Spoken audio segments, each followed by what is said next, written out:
I'm Richard Dolan, and this is False Flags. If you are someone who cares about the world you live in and are interested in that elusive thing called the truth, if you're interested in true personal transformation through the truth, then maybe this is the show for you. Our world is filled with violence, bombings, acts of terror, trauma. In watching or reading the news, we almost start to think this is the normal way things are supposed to be. What I think happens is that people watch the news, say CNN, Fox, or NBC, and they get to a point where they can't take it anymore. And then they just tune out. It's too confusing, too violent, too negative. You start to wonder, why put that into my life? Tuning out from the political is part of a larger symptom, the spread of a sense of hopelessness. Many people can feel this, even if they can't always see it or put it into words. It's a loss of control, a sense that the vehicle you thought you were driving is actually being driven by someone else. It comes with this sense of confusion about the world, in which the politics around us don't seem to make any sense. And there doesn't seem to be any way out.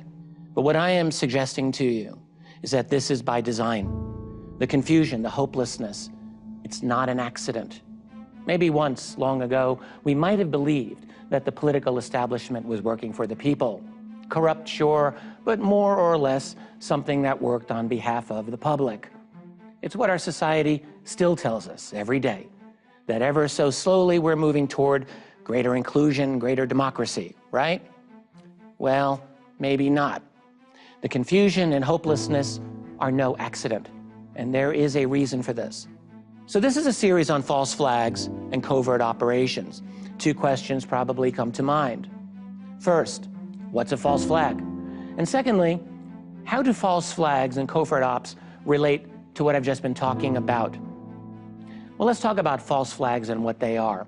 Most basically, a false flag is an action done by a person or usually a group, say a government or an intelligence agency, that's then blamed on someone else, like, terrorists, which is then used to justify things that could not otherwise be justified, like passing authoritarian laws or justifying military invasions and financial takeovers of nations, like Afghanistan, Iraq, Libya, Ukraine, or Syria. It can even be used for something as straightforward as diplomatic pressure and propaganda victories. For instance, we now know that America's CIA has the ability to conduct cyber attacks and leave phony cyber fingerprints that would implicate another nation. Pretty slick. Undoubtedly, there are other nations with similar capabilities.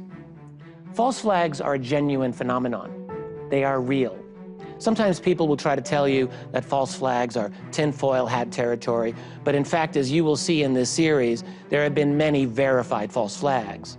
False flags are part of our world, and opening our eyes to them can help us uncover something inside us.